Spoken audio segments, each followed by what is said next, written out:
बिस्मिल्लाहिर्रहमानिर्रहीम। Last week में बेटा हमने डिस्कस किया सॉफ्टवेयर प्रोजेक्ट मैनेजमेंट में टाइम मैनेजमेंट। वो हमारा पार्ट 1 कंप्लीट है। पार्ट 2 के ऊपर हम लोग बात करते हैं कि टाइम मैनेजमेंट का जो आपने प्लान बनाया हुआ होता है उसको किस तरह से एग्जीक्यूट किया जाता है। अब उसमें हमने जिक्र किया था प्रोजेक्ट नेटवर्क डायग्राम का। अब पीएनडी में जितनी भी एक्टिविटीज़ होती हैं उनमें टाइम ड्यूरेशन का प्लान बनाया जाता है, जिसको आप एक्टिविटी ड्यूरेशन कहते हैं। अब एक्टिविटी ड्यूरेशन की आइडेंटिफिकेशन कैसे होती है? वो स्कोप से होती है। अब उसके लिए हमारे पास मल्टीपल तरीके हैं। जैसे एक तरीका पर डिस्ट्रीब्यूशन है, आपको स्लाइड में मिलेगा। पर डिस्ट्रीब्यूशन का मतलब यह है कि एक्टिविटीज़ का मीन मीडियम मॉड ले लें। 3 एक्टिविटीज़ हैं, तीनों को कैलकुलेट करें और मॉड ले लें, आपके पास एक कैजुअल सा टाइम आ जाएगा। अब टाइम मैनेजमेंट के प्लान को करने के भी 2 तरीके हैं। एक है एक्यूरेट एस्टिमेट और दूसरा है रफ एस्टिमेट।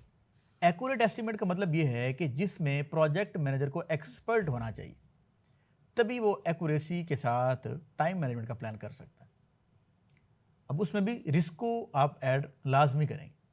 और दूसरा तरीका यह है कि आप रफ एस्टिमेशन का मतलब यह है, जिस तरह मिसाल के तौर पर मैंने अगर लाहौर जाना है तो मैं यहाँ अभी 3 बजे मैंने लाहौर जाना है, तो मैं क्या करूँगा? मैं कहूँगा कि 3 बजे मैं घर से निकलूँगा, 3:40 पे मैं बस स्टैंड पहुँचूँगा, 4 बजे की मेरी टिकट है, 4 बजे से मैं बस पे बैठूँगा और मैं 7 बजे जो है लाहौर पहुँच जाऊँगा।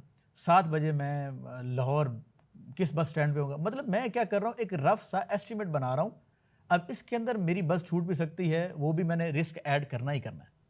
लेकिन इशू ये होता है हमारे पास कि हम अगर रफ एस्टिमेट भी नहीं बनाएंगे तो एक्यूरेट एस्टिमेट कैसे बनेगा? तो रफ एस्टिमेट को गलत ना समझें, रफ एस्टिमेट उतना ही ज़रूरी है जिस तरह एक्यूरेट एस्टिमेट ज़रूरी है। जितनी भी एक्टिविटीज़ हैं, एक्यूरेसी फर्स्ट टाइम में नहीं आएगी। हमारे पास जितनी भी एक्टिविटीज़ होती हैं, हम उनको इस तरह से प्लान करते हैं कि पहले उनकी रफ एस्टिमेशन होती है। रफ एस्टिमेशन के लिए मैंने कुछ तरीके आपको बताए हैं, उस तरह से कर लें। दूसरा तरीका, कॉन्स्टेंट्स को आइडेंटिफाई कर लें। कॉन्स्टेंट्स कहते हैं लिमिटेशन। प्रोजेक्ट की लिमिटेशन से क्या मतलब है? मतलब कौन सी चीज़ें हमने करनी है और कौन सी चीज़ें हमने नहीं करनी, डू और डू नॉट, उनको आप आइडेंटिफाई कर लें, आपकी कॉन्स्टेंट्स निकल आएंगी। मतलब आपने कौन से ऐसे एरियाज़ हैं, टारगेट एरियाज़ हैं जिसके ऊपर आपने काम करना है, और कौन से ऐसे एरियाज़ हैं जिसके ऊपर काम नहीं करना। तो कॉन्स्टेंट्स की बेस के ऊपर भी आप अपने टाइम मैनेजमेंट का प्लान बना सकते हैं कि इश्यूज़ क्रिएट करने वाली कौन कौन सी एक्टिविटीज़ हैं, डिपेंडेंट कौन कौन सी एक्टिविटीज़ हैं, या इसके अलावा वो सारी एक्टिविटीज़ जो कि थर्ड पार्टी के ऊपर डिपेंडेंट है, वो कौन कौन सी हैं। तो आप उन कॉन्स्टेंट्स को आइडेंटिफाई कर लें तो भी आपका प्लान जो है वो बेहतर हो सकता है।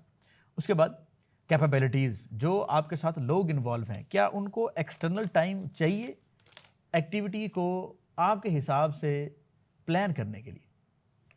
आपके यूज़र की रिक्वायरमेंट थी कि आपका जो सॉफ्टवेयर है वो डायनामिक बिहेवियर परफॉर्म करे। आपके डेवलपर के पास वो स्किल नहीं है, तो आपको एक एडिशनल प्लान बनाना है जिसमें आप ट्रेनिंग रखेंगे, वर्कशॉप रखेंगे, जिसमें उनको ये सिखाएंगे कि आप पहले इसको सीखो, फिर हमारे पास इसको काम करो।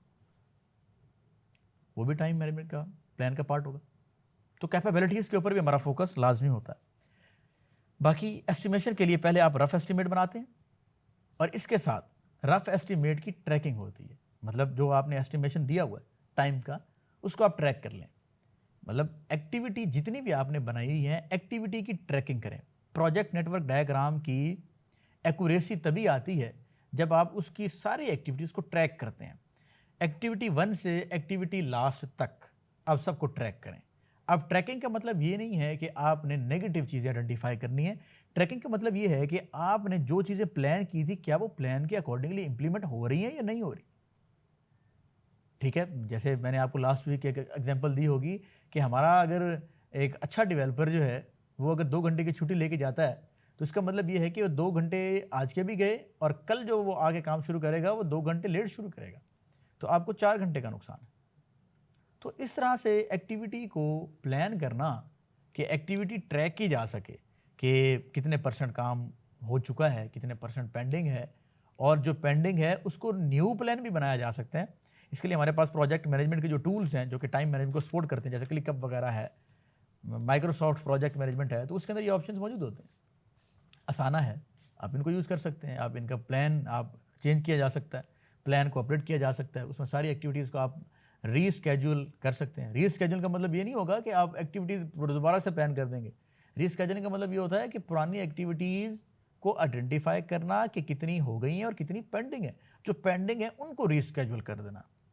रिस्पॉन्सिबिलिटीज, इसके लिए जो एक मैट्रिक्स बनता है उसको बोलते हैं हम roles and responsibility matrix. Communication management की भी वो आउटपुट होती है, उसको भी हम इसमें यूज़ कर सकते हैं। और साथ में एक रफ एस्टिमेशन के लिए एक परसेंटेज स्ट्रक्चर यूज़ किया जाता है कि आपने इस तरह से प्लान करना है कि उसमें -25% और +75% होना चाहिए, कि आप इस तरह से रफ एस्टिमेट बनाएं कि 75% एक्यूरेसी की तरफ लेके जाएं। उसमें रिस्क के चांसेस 25% तक होने चाहिए, ताकि इन केस ऑफ फेलियर आपके पास जो है नुकसान कम से कम। उसके बाद कुछ चीज़ें ऐसी हैं जो हमने करनी है और कुछ चीज़ें हमने बिल्कुल नहीं करनी।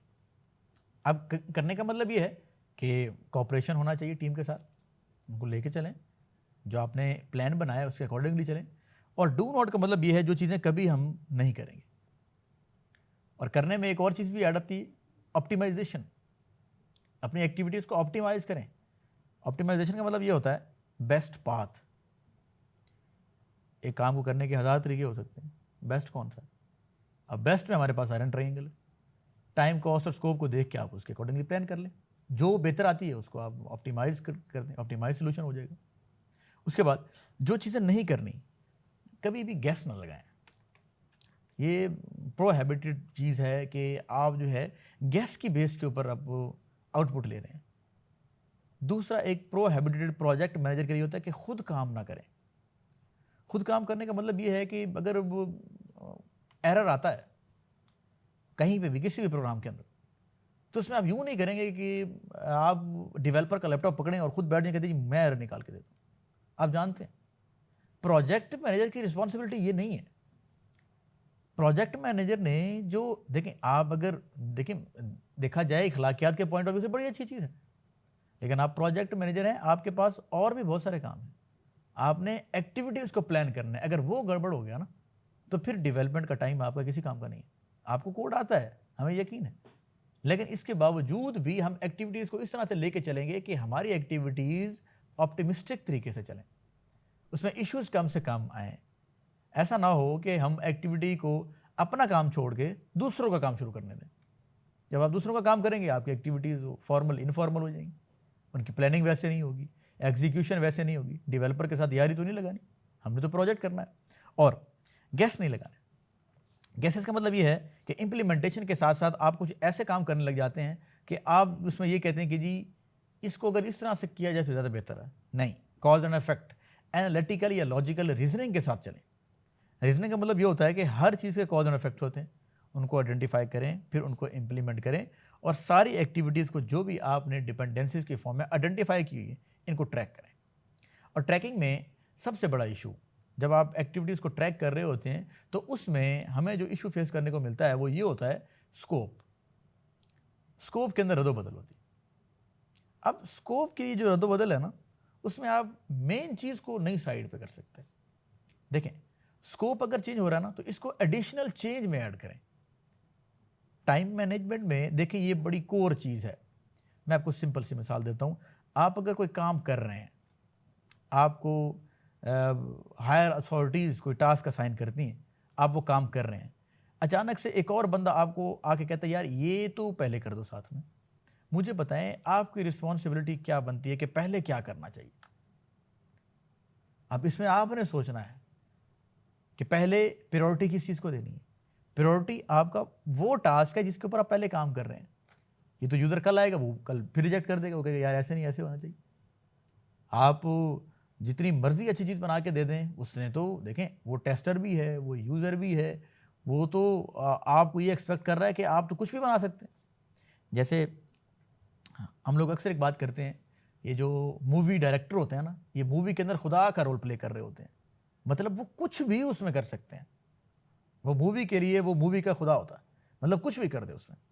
देखिए बात ये नहीं है, बात ये है कि हमारा जो प्लान है वो एग्जीक्यूट होना चाहिए। हम कस्टमर की बातों को एक्नॉलेज जरूर करेंगे, लेकिन पुरानी एक्टिविटी को छोड़ के उसके पीछे नहीं लग जाना। डू नॉट, ठीक है, गैस नहीं लगाने, अपना काम खुद करना है, बजाय इसके कि डेवलपर का काम आप करें। खुद से लैपटॉप पकड़ के नहीं बैठना, एक्टिविटीज़ को प्लान ज़रूर करना है, इम्प्लीमेंटेशन होनी चाहिए। ये था हमारे पास दूसरा पार्ट टाइम मैनेजमेंट का। जिसके अंदर हमने देखा कि इम्प्लीमेंटेशन टाइम मैनेजमेंट की किस तरह से होती है। इसके साथ साथ हम लोग इसको कम्युनिकेशन मैनेजमेंट में भी ऐड कर सकते हैं। अब इसमें आपकी तीनों चीज़ें कंप्लीट हैं। आयरन ट्रायंगल के अकॉर्डिंगली टाइम मैनेजमेंट भी आपने कर लिया, कॉस्ट मैनेजमेंट, स्कोप आप कर चुके हैं इनिशिएटिंग प्रोसेस ग्रुप में।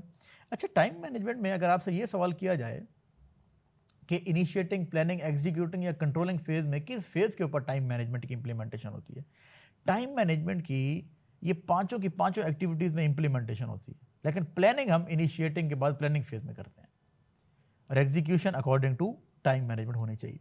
और इसके साथ ऐड होता है कम्युनिकेशन। कम्युनिकेशन मैनेजमेंट में कम्युनिकेशन लूप, कि आप किस तरह कम्युनिकेट करते हैं। सॉफ्टवेयर डेवलपर की लैंग्वेज कोई भी हो, कोई फर्क नहीं पड़ता। प्रोजेक्ट मैनेजर की जो लैंग्वेज है उसमें सॉफ्टनेस होना बड़ी ज़रूरी है, क्योंकि आपने अपनी टीम को साथ लेके चलना है।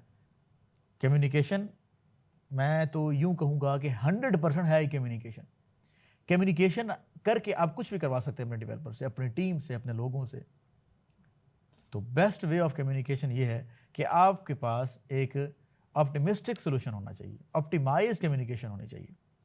यहाँ तक देखें, इसमें कोई इशू आता है तो मुझसे डिस्कस करें। बाकी मिड टर्म भी आपके बेटा करीब हैं, उसमें ये 4 कोर टॉपिक्स इंक्लूड होंगे: time management, cost management, scope management, iron triangle, project network diagram. जितनी भी चीज़ें हमने डिस्कस की हैं ये मिड के अंदर इंक्लूड होंगी। अब इसमें और 2 असाइनमेंट्स आपके साथ शेयर की गई हैं, उसको भी देखेंगे। और कोई भी इशू आता है मुझसे डिस्कस करें। बेटा फिजिकल क्लास भी आपकी अरेंज होगी, ठीक है, इसी वीक में। संडे को मैंने आपके सीआर को भी कहा है, संडे को बेटा आपकी होगी क्लास, जिसमें हम मिड टर्म के सिलेबस को, कोर्स कंटेंट को according to course outline detail से डिस्कस करेंगे। कोई इशू आता है मुझसे डिस्कस करें। Thank you so much.